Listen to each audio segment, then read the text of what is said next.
Amma ba'd. Alhamdulillah ala nikmatil Islam, alhamdulillah ala nikmatil iman, wa kafa biha min ni'mah.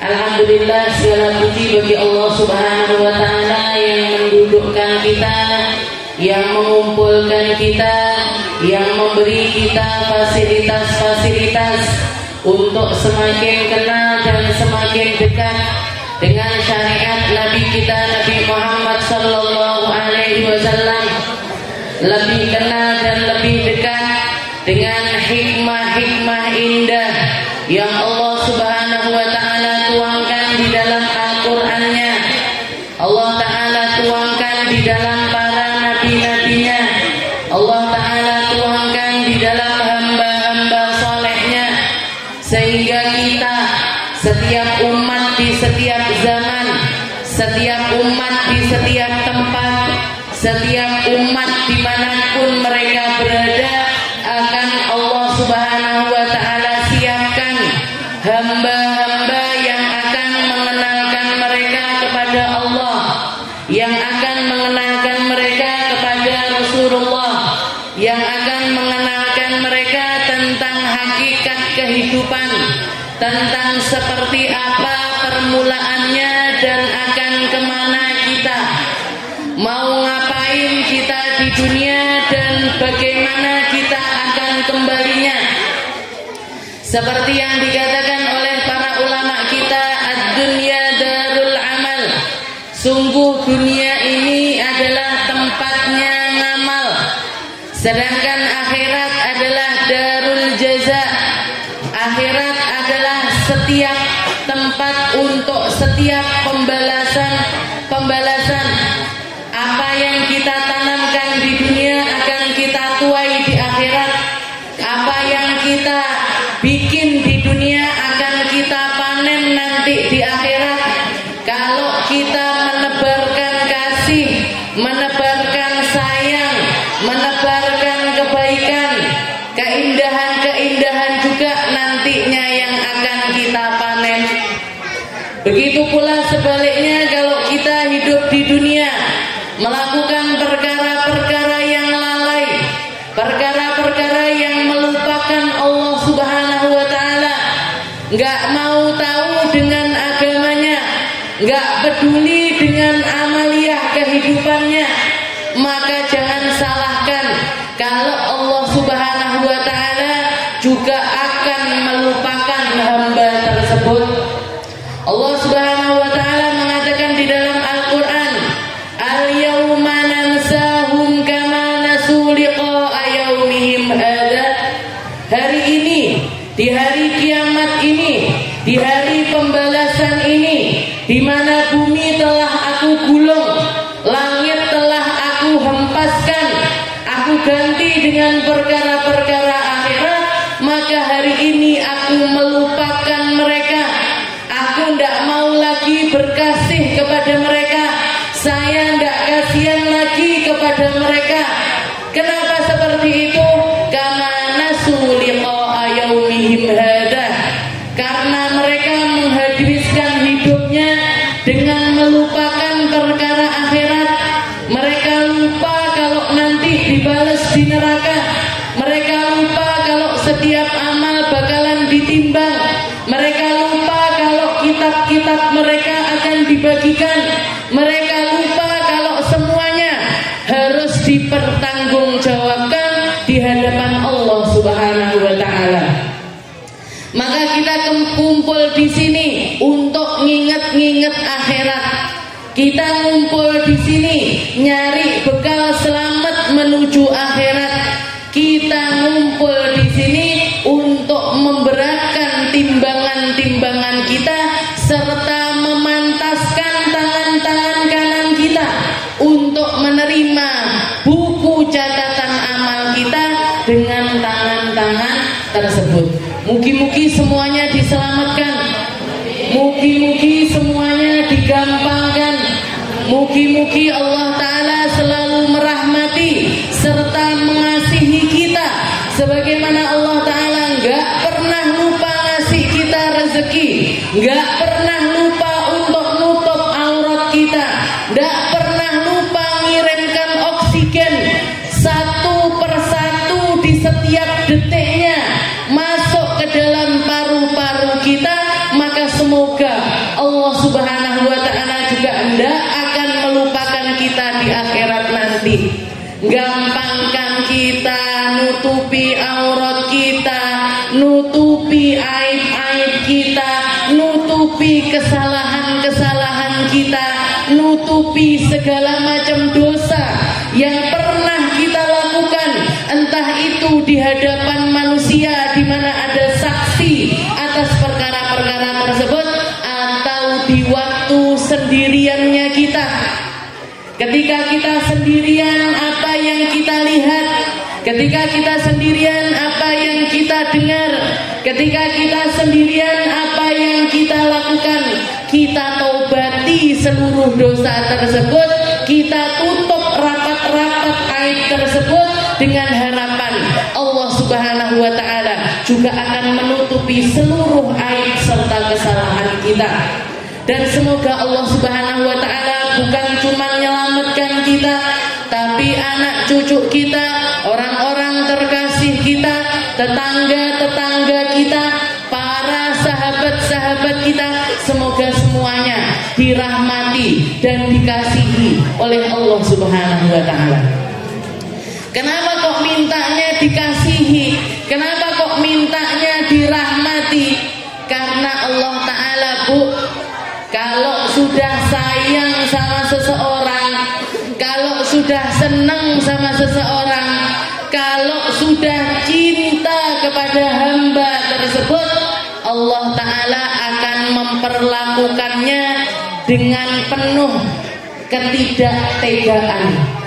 Gak tega ngasih sakit, gak tega ngasih musibah, gak tega untuk memperlakukan mereka dengan perlakuan-perlakuan yang buruk. Semoga kita selalu dirahmati, selalu dikasihi oleh Allah Subhanahu wa ta'ala. Perkumpulan kita ini perkumpulan yang baik, semuanya nutup aurat, yang dilantunkan bacaan-bacaan yang indah, bacaan-bacaan yang mengingatkan kita kepada Rasulullah Sallallahu Alaihi Wasallam. Meskipun mungkin pemahaman kita tentang hal tersebut nggak sepadan dengan maknanya, meskipun sholawatnya kita baru di lisan saja, tapi Allah Ta'ala tetap senang kepada hamba-hambanya yang bersolawat. Karena dikatakan ketika ada seseorang bersalawat, yang dipandang sama Allah Ta'ala bukan mulut orangnya, bukan lisan orangnya, bukan keluar dari manusia macam apa, tapi yang dilihat sama Allah Ta'ala adalah siapa yang sedang dia sebut-sebut, yaitu baginda kita Nabi Muhammad Sallallahu Alaihi Wasallam. Di mana Allah Subhanahu wa ta'ala sampai mengatakan, wala saufa yu'tika rabbuka fatardha.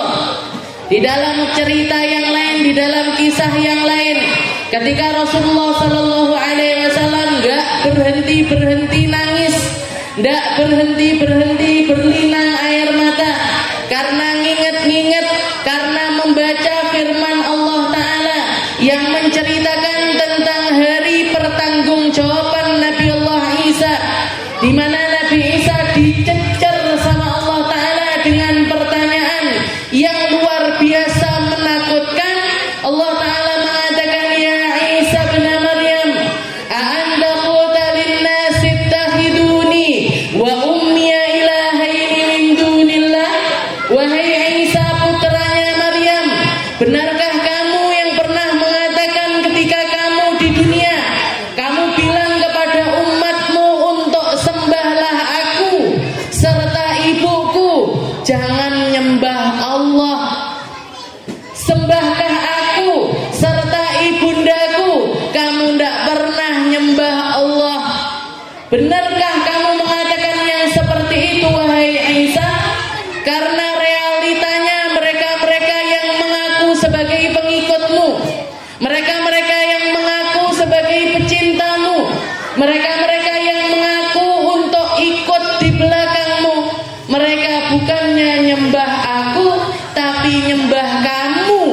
beserta dengan ibumu.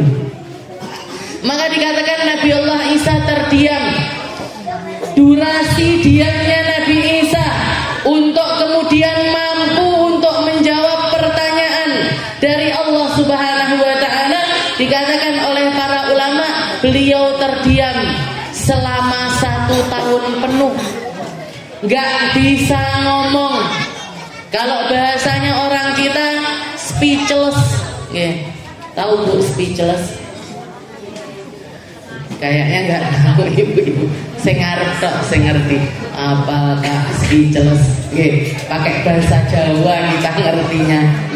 Speechless niku tercengang, termenung, terdiam, nggak mampu ngomong apa-apa, nggak ngerti harus jawab bagaimana. Sampai akhirnya beliau mengatakan, Subhanaka ya Rabb, ma qultu lahum illa ma amartani bih, ani'budullaha rabbi wa rabbukum. Ya Allah, maha suci Engkau ya Allah, saya tidak pernah ngomong kepada mereka, saya tidak pernah memerintahkan mereka kecuali seperti yang Engkau perintahkan. U'budullaha rabbi wa rabbukum, sembahlah Allah Tuhanku serta Tuhanmu. Sembahlah Allah yang menciptakan aku serta dirimu. Sembahlah Allah yang menciptakan langit tempat aku berpijak, serta bumi tempat aku berpijak, serta langit tempat aku berlindung. U'budullaha rabbi wa rabbukum.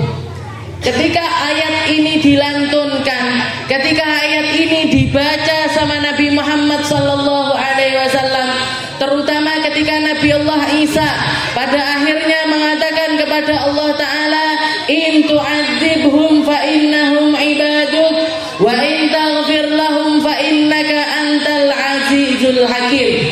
Ya Allah, kalau jenengan mau mengadab mereka silahkan, kalau jenengan mau masukkan mereka ke neraka silahkan, kalau jenengan mau ngasih penderitaan kepada mereka silahkan. Maka ayat tersebut membuat Nabi Muhammad nangis.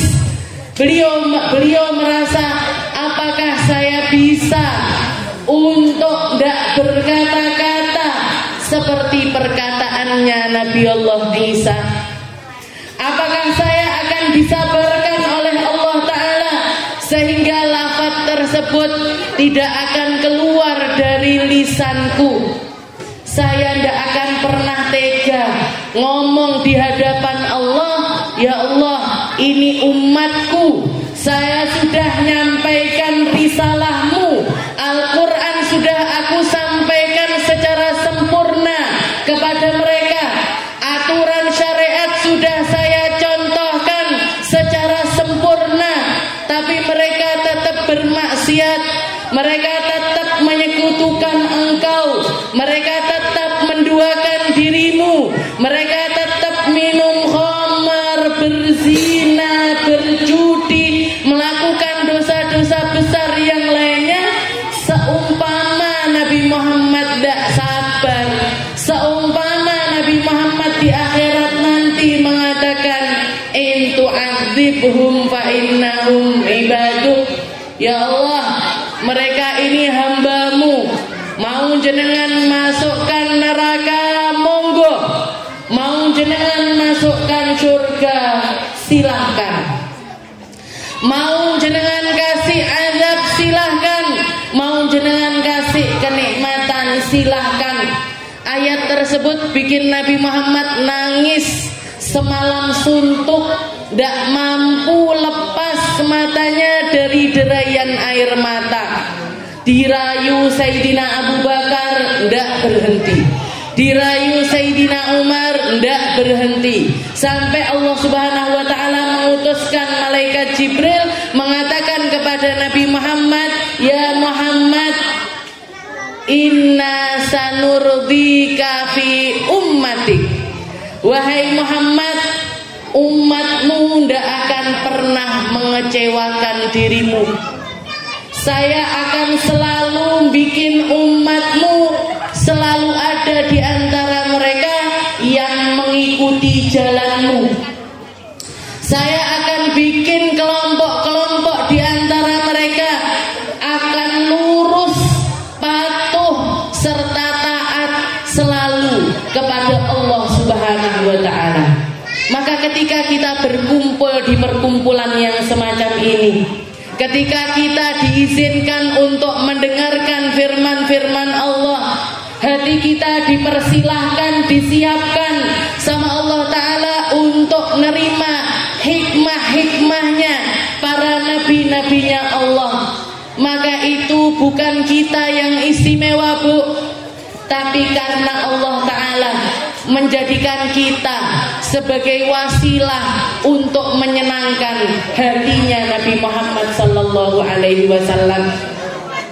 Itu berarti kita dikanggekne sama Allah Ta'ala untuk nyari ridhonya Nabi Muhammad sallallahu alaihi wasallam.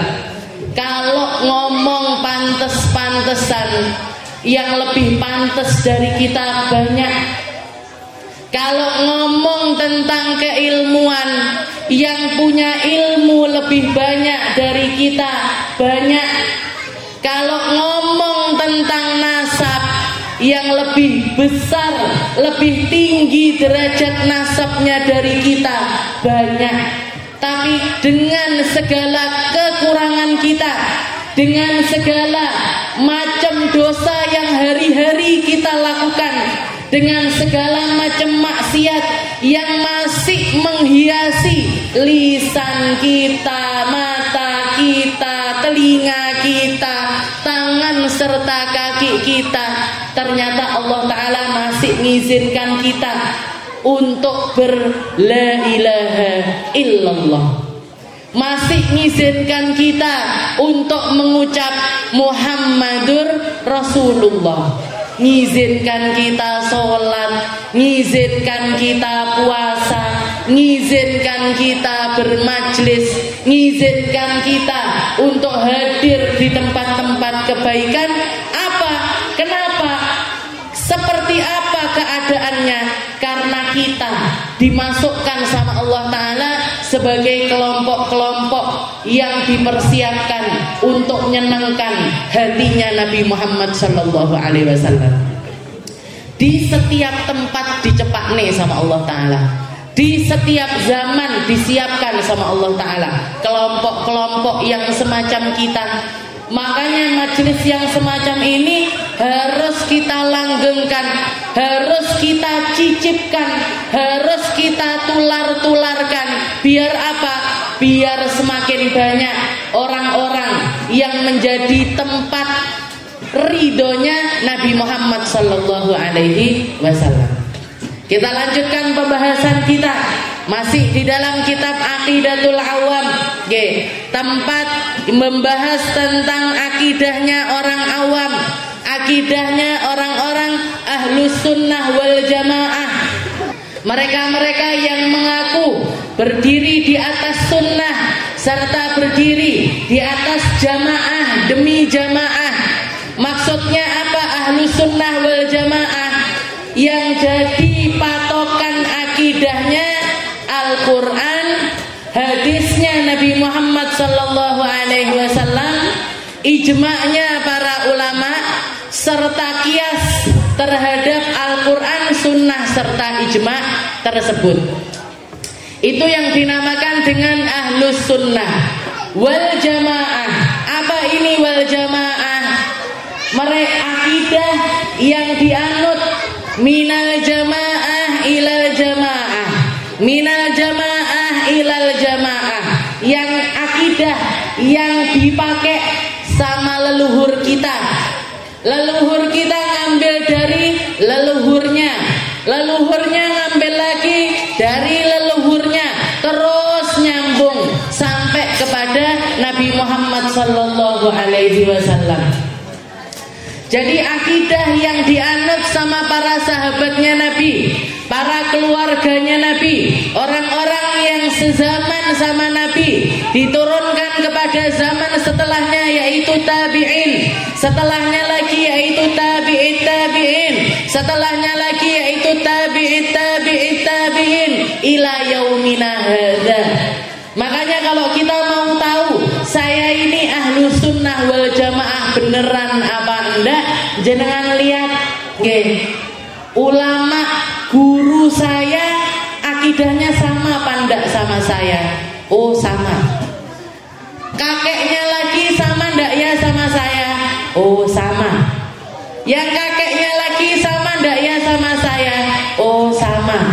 Saya pakai akidah yang dipakai juga oleh mereka-mereka yang datang bawa Islam pertama kali ke bumi Indonesia, yaitu para wali-wali yang kita kenal dengan nama Wali Songo. Wali Songo yang mengajarkan kita akidah, turun ke muridnya, turun ke muridnya lagi, turun ke muridnya lagi, sampai nyampe kepada kita di zaman ini. Maka belajar tentang akidah ini adalah sesuatu yang mutlak. Di dalam kitab Zubat dikatakan, dikatakan di dalam kitab Zubat, wa ba'du awal wajibin 'alal insani ma'rifatul ilahi bistiqoni. Jadi kalau di dalam pembahasan kita di sini, setelah kita bahas tentang hamdalah, bahas tentang sholawat, bahas tentang keluarganya Nabi, bahas tentang para sahabatnya Nabi, ini patokan dasar yang akan jadi landasan keimanan kita, yang harus kita siapkan untuk nerima ilmu akidah selanjutnya. Akidahnya kita nggak pernah benci sama para sahabat dan mengakui tentang keberadaan keluarganya Nabi Muhammad sallallahu alaihi wasallam. Akidah kita yang berakidah tanpa ada penyelewengan. Kalaupun kita bersalawat atau melakukan perkara-perkara yang baru yang kita kenal dengan bid'ah, bid'ahnya masih ada di dalam koridor yang mengikuti sunnah serta ijma'nya para ulama kita.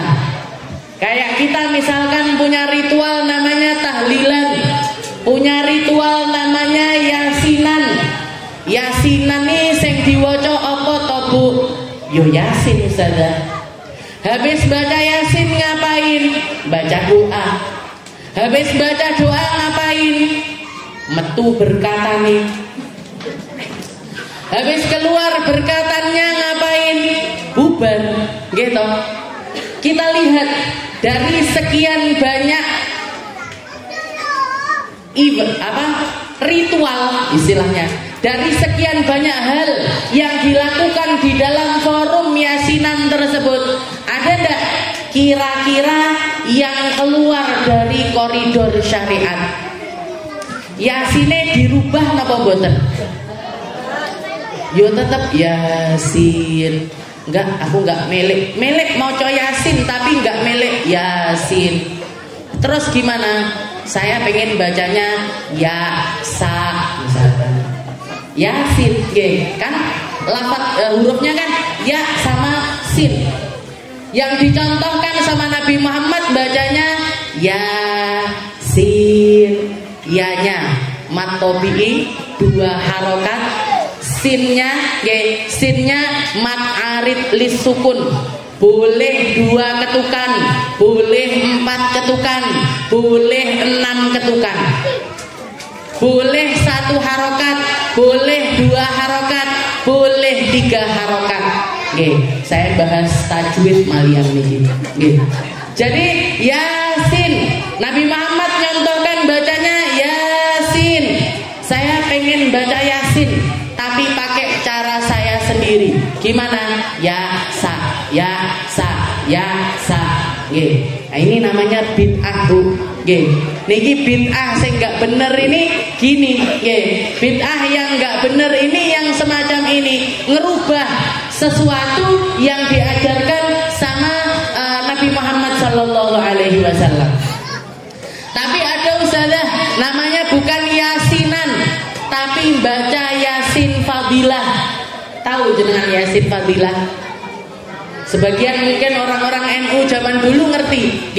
Yasin Fadilah, saya waktu di pesantren dulu, waktu setiap kali mau kelulusan, dari kelas 3 SMP mau naik SMA, dari kelas 3 SMA mau lulus kelas 3 SMA, itu setelah ujian hari-hari UN nih, hari-hari ujian nasional, sebulan penuh paginya kita belajar, malamnya baca Yasin Fadilah. Yasin Fadilah itu seperti apa? Nanti baca Yasin tapi diulang-ulang. Jadi itu ditartib sama para ulama kita, disetel, disetel, dijadikan lebih panjang, tapi dipanjanginnya ini bukan dengan ngerubah Yasinnya, tapi nambahi, entah itu kadang-kadang didobeli, jadi misalkan Yasin gitu, Yasin, Yasin, Yasin, diulang sampai 7 kali. Nanti nyampe ke ayat yang lain lagi, misalkan salamun qaulan min rabbir rahim, salamun qaulan min rabbir rahim, salamun qaulan min rabbir rahim. Kalau kita baca Yasin biasa bacanya sekali, tapi di sini diulangi sampai 7 kali. Salamun qaulan min rabbir rahim, salamun qaulan min rabbir rahim. Nanti kadang-kadang di tengah-tengah ayat ditambahi doa. Ketika nyampe ayat yang bahas tentang neraka, minta sama Allah Ta'ala, ya Allah, hindarkan saya dari neraka, hindarkan saya dari azabnya neraka. Nanti kalau ketemu ayat-ayat yang bahas tentang surga, ya Allah, masukkan kami ke dalam surga, masukkan kami di dalam hamba yang Engkau rahmati, dan lain sebagainya. Itu namanya Yasin Fadilah. Itu namanya Yasin Fadilah. Gimana ini? Jenengan baca. Selama tidak ada yang dirubah di dalam ayat-ayat tersebut, maka boleh, silahkan untuk diamalkan. Silahkan untuk diamalkan. Doa tidak pernah salah, sholawat tidak pernah salah, la ilaha illallah tidak pernah salah, ayat-ayat Al-Quran juga tidak pernah salah. Salahnya itu kalau apa? Salahnya itu kalau dimodifikasi dengan modifikasi yang enggak sesuai dengan aturan-aturannya Al-Quran atau aturan sunnahnya Nabi Muhammad Sallallahu Alaihi Wasallam. Oh, Yasin ini warisannya orang tua saya. Dilihat, oh semuanya adalah kebaikan, isinya sedekah, isinya silaturahim. Cuman yang butuh saya koreksi mungkin, sesuatu yang butuh untuk kita koreksi. Kadang-kadang orang kalau bikin yasinan tahlilan sampai ke tingkat memaksakan diri. Ini adalah perkara sunnah, istilahnya nggak nyampe ke tingkat sunnah, apalagi wajib. Sunnah aja enggak. Sunnah ini apa? Kalau dilakukan dapat pahala, enggak dilakukan boten dosa. Kadang-kadang orang kita karena ilmu akidahnya serta ilmu keislamannya itu adalah ilmu warisan, ndak dibarengi dengan keilmuan yang mumpuni, akhirnya nggak ngerti mana yang prioritas dan mana yang harus dinomorduakan, mana yang harus kita utamakan dan mana yang boleh untuk kita kesampingkan. Kayak jenengan misalkan, sholat subuh, sholat subuh ini harus jadi prioritas, di atasnya sholat malam, di atasnya sholat duha, di atasnya qobliyah, ba'diyah dan lain sebagainya. Jenengan bayar SPP nih anak sekolah itu hukumnya wajib. Nah, lili orang tua itu hukumnya sunnah. Jadi jangan sampai yang wajib kita ndak pedulikan, sing sunnah diburu-buru. SPP ne anake madrasah sekolah ndak tahu bayar, sedangkan yasinan tahlilan sampai ngutang nggih. Wonten ngeten iki. Wonten kathah nggih. Kenapa kok sampai ngutang-ngutang? Aduh Kak, nanti dijulitin tetangga, nanti jadi omongannya orang, nanti dikira ndak berbakti sama orang tua. Ini yang harus kita pelajari, ini yang harus kita aturkan di dalam prioritas kehidupannya kita. Monggo jenengan mau yasinan tahlilan doakan orang tua, tapi itu harus dilakukan setelah kewajiban-kewajiban kita ini terselesaikan. Lek jenengan melakukan perkara yang sunnah, yang wajib tidak dilakukan, ini sama aja kayak jenengan duhaan, qiyamul lail, sholat qobliyah ba'diyah, tapi boten subuhane bangkok nggih. Jenengan piyambak sing ngomong. Jadi bangun jam 2 malam yasinan, tahlilan, setelah itu sholat malam sekian puluh rakaat nggih. Jam 4 kurang setengah jam turu nggih. Bangun jam 7 pagi. Nah ini selindru niki jenenge nggih. Atau orang puasa Senin Kemis Ramadan railah posone. Nah ini orang wong selindru. Nah ini sama aja. Kita harus punya skala prioritas. Yasinan tahlilan boleh, tapi sak kuatnya ngundang 10 orang ya 10 orang. Kuatnya ngundang 20 orang ya 20 orang. Kuatnya ngasih makan. Kuatnya ngasih roti. Kuatnya ngetok teh doang, ya keluarkan teh doang, tidak apa-apa. Jadi jangan sampai perkara-perkara yang semacam ini menjadi beban kita di atas perkara-perkara yang diwajibkan oleh Allah Subhanahu wa ta'ala. Ini pentingnya ilmu. Makanya orang kalau punya ilmu, tahu bagaimana memposisikan segala sesuatu. Orang kalau punya ilmunya kabeh menjadi proporsional, semuanya jadi pas di tempatnya masing-masing.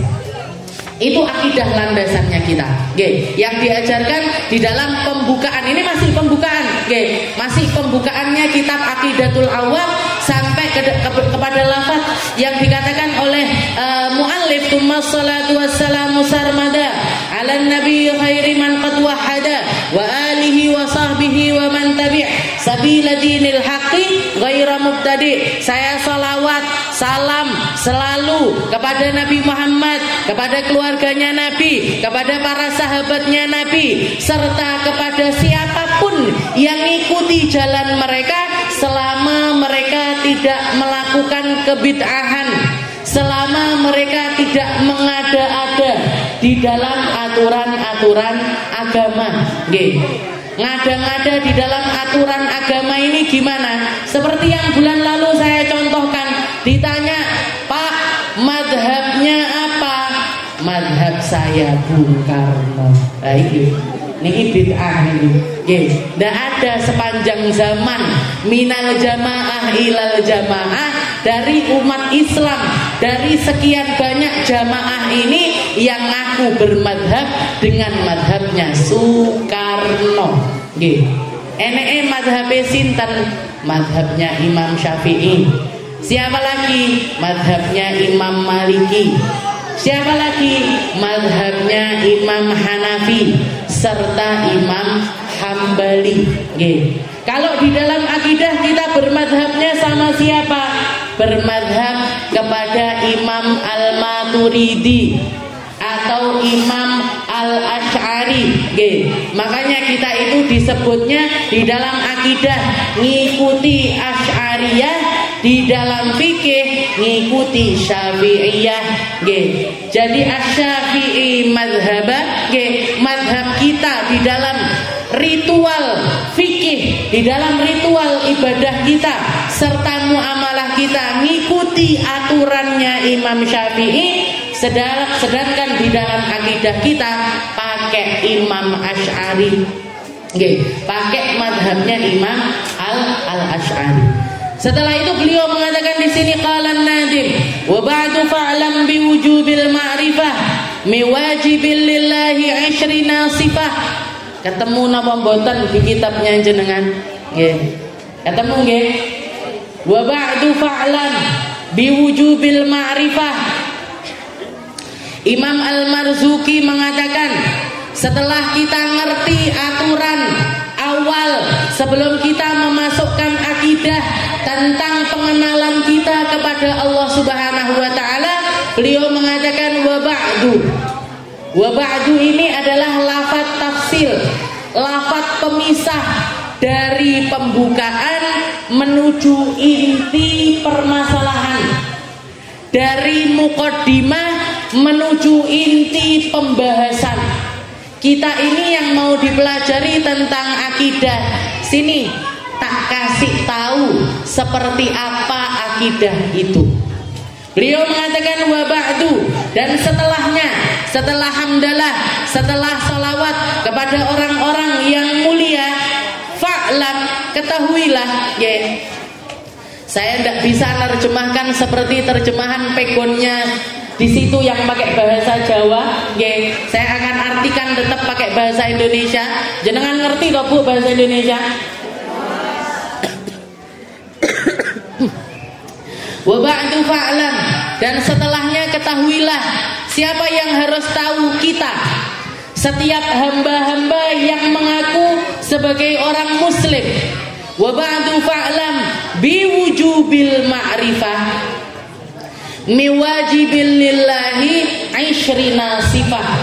Perkara awal, perkara utama, perkara yang harus kita pelajari pertama kali adalah pengetahuan kita tentang Tuhan kita, yaitu Allah Subhanahu wa ta'ala.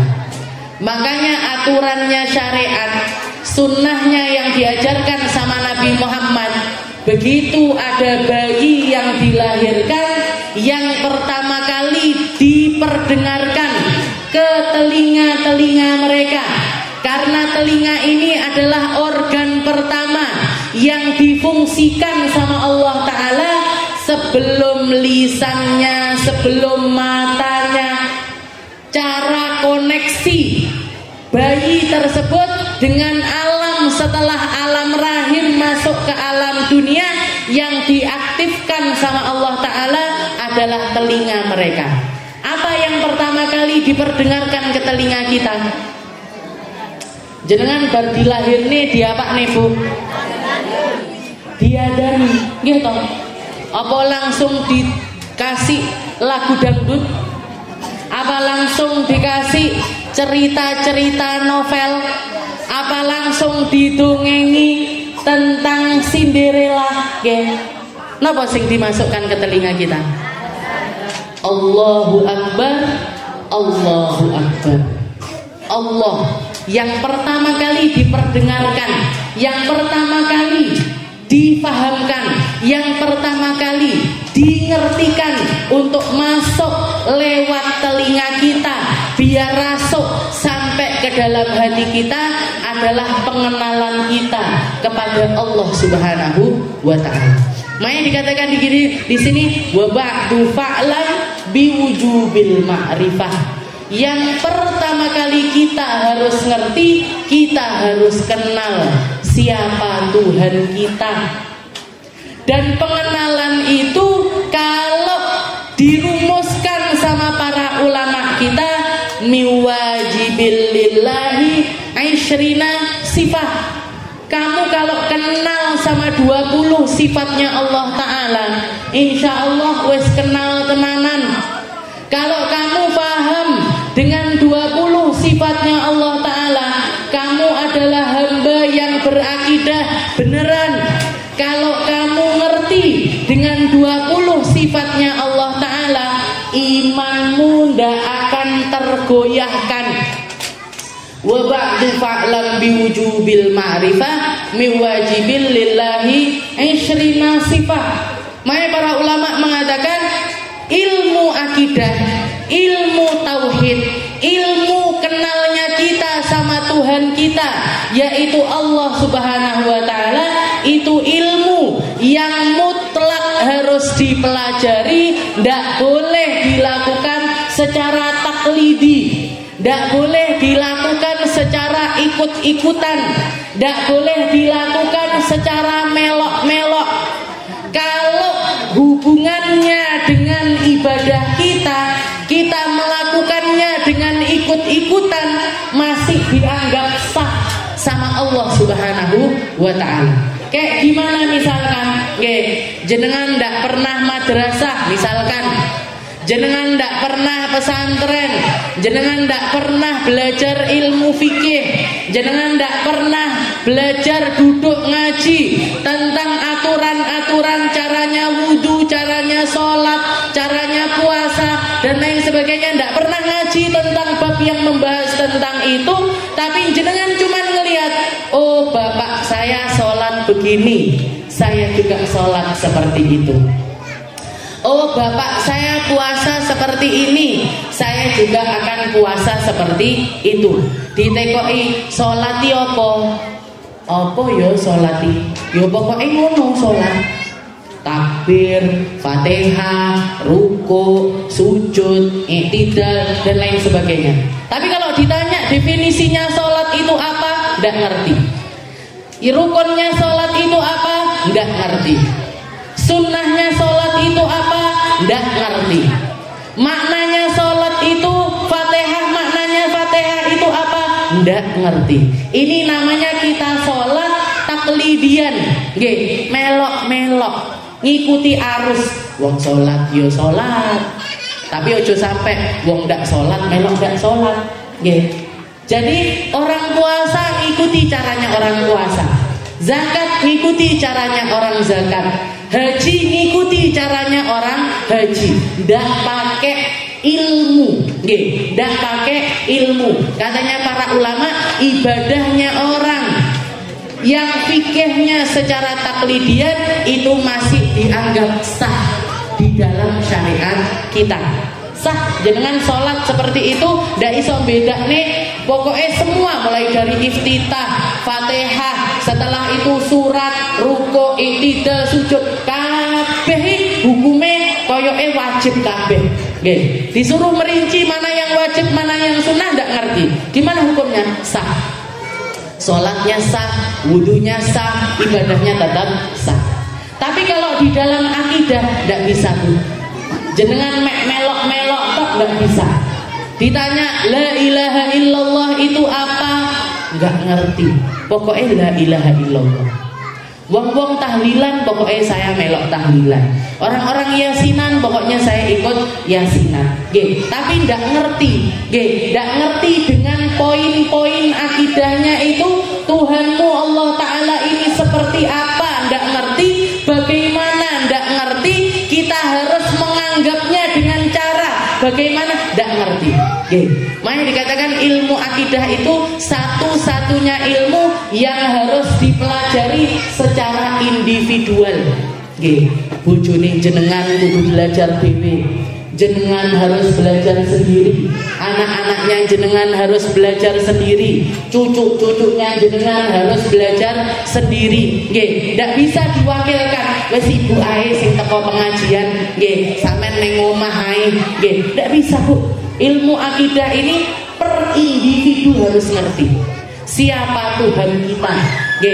Allah Subhanahu wa Ta'ala menjelaskannya secara gamblang di dalam Al-Quran. Ketika para sahabat, ketika orang-orang Yahudi nanya kepada Nabi Muhammad, ya Muhammad, manillah, siapa Allah Ta'ala itu apa? Allah Ta'ala itu bagaimana?